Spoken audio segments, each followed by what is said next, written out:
Hey guys, what's up? Lightboltjoe here. Today we're going to discuss the 2018 horror comedy sci-fi thriller mystery film, Happy Death Day to You, written and directed by Christopher Landon. Amazing, as he always is. Starring Jessica Roth, Israel Broussard, Phi Vu, who reprised his role as Ryan. Everyone who had a character in this film reprised their role as that character, whether it was the guy with the glasses or the girl with the clipboard for the Saving the Universe, or any of the Kappa sisters in the sorority. The trailer makes this movie look like it's all going to be about Ryan's story. Ryan is Carter's roommate. Tree wakes up in Carter and Ryan's dorm room on her birthday, Monday the 18th, right? So the movie then starts out on Tuesday the 19th. It's the day after, and, you know, her and Carter are together and happy, and she sees Tim with his new potential boyfriend up in the stands at a game, and Ryan is the one who has now been killed. But the twists come, and before we talk about many things, of course this is going to be a spoiler-ridden video, but Chris did an amazing job with this film. I did not expect this to be as phenomenal as it actually was. And as we know, I have a lot to say about many films and TV series and books and toys and what else did I review? I reviewed Disneyland, didn't I? I did that over the summer, yes. I review a lot of things. I know a lot of things. I have a lot of opinions. They're all factual based. This film, Happy Death Day to You, is a literal continuation of Happy Death Day, which came out in 2017.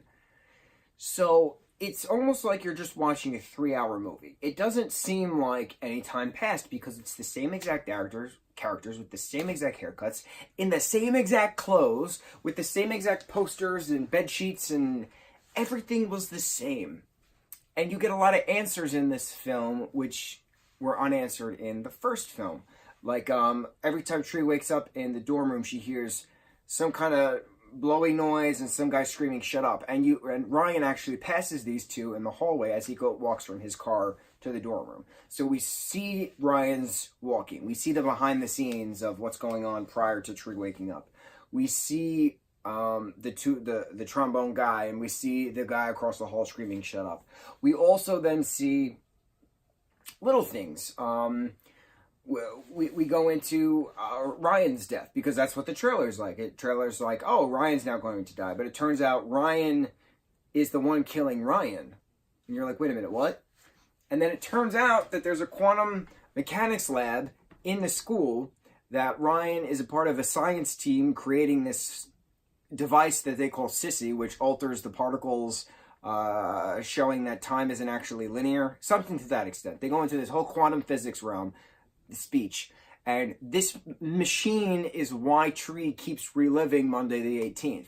So we get an actual scientific explanation in a sci-fi sense, based off of actual science, about M theory, multiple universe theory, as to how Tree is living this. And then something happens again, and Tree is now put into another dimension.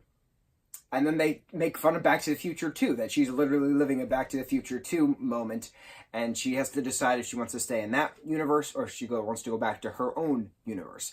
In her own universe, her mother's dead and she's dating Carter. In this universe, her mother is alive, and Danielle, the Kappa House president, is dating Carter. Well, using Carter, who's actually still dating Nick. Twists everywhere! And you're like, wait a minute, where's this coming from? And then there's this heart-wrenching scene between Tree and her alive mother at a birthday lunch. And let me tell you, Jessica is a great actress. I'm not too familiar with her work, aside from Happy Death Day and Happy Death Day to You. She did a great job in obviously the first one. But this one, I judge people on their acting abilities very hard, and I judge them based off of how convincing they are with their vocal tones, when they project, when they have to get serious, and you see it's facial changing and posture changing and projection, right? And not many people can actually do that. Yes, acting is a matter of reacting, but you need to know how to manipulate the your surroundings, right? To perceive a certain way.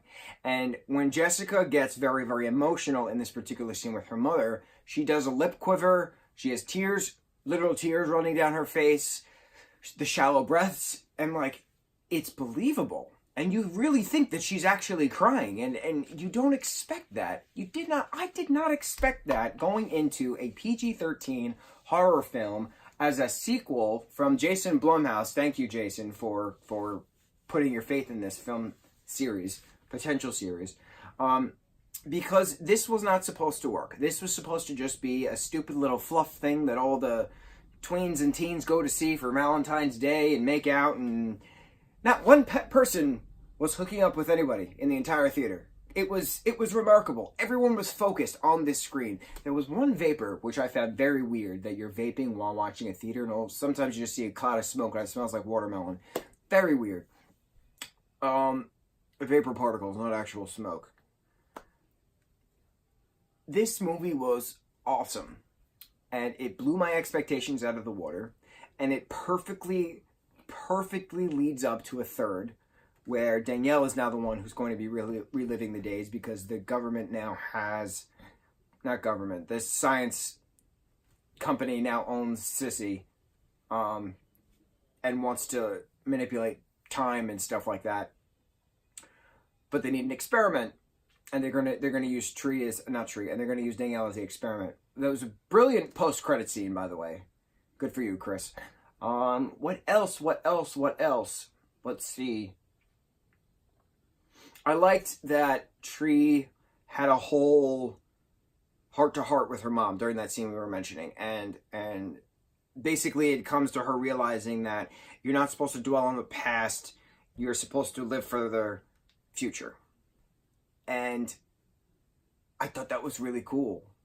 I thought that was really cool. Something like, the past is the past, the present is present, and the future is still to come. Something to that extent. I thought it was really nice. And she chooses her original universe versus the alternate universe. So it was very smart of everyone, especially Ryan, being a central character and giving him more of a push, because I don't know how to say his name. Fivu? Like Shifu? I'm going to say Fivu. He's a great actor, and he did a fantastic job with this character. Brainiac Coder, just an awesome means of dying. Really great. He did a great job explaining the quantum theory. He did a great job explaining M theory. He did a great job explaining quantum physics and sixth dimensions according to how the universe is. And then to have Gregory as the killer in this universe was very smart. And Tree is saving Lori instead of Lori killing Tree. It's just everywhere. And you're like, how is this type of movie? How is this? How? And it makes sense, yo. Makes sense. Oh my god, I gotta see it again. I need to see it again because I want to pick up on all the little clues that I didn't catch the first time. Amazing. Bravo. For Christopher Landon, everyone. Bravo. Did you guys see this movie? What do you think of this movie? Are you as stoked about it as I am? I also had to fill out some Cinema Score review thing when I left the theater. It was pretty neat. I never did that before. I've done other test screening stuff in the past in Manhattan. Never done this kind of thing on Long Island before, so that was pretty neat. Yeah. Jason Blum, another awesome movie you have produced. I would love to learn your producer ways, because I have a lot of things I need to make, but we'll get there. Mucho mahalo, guys.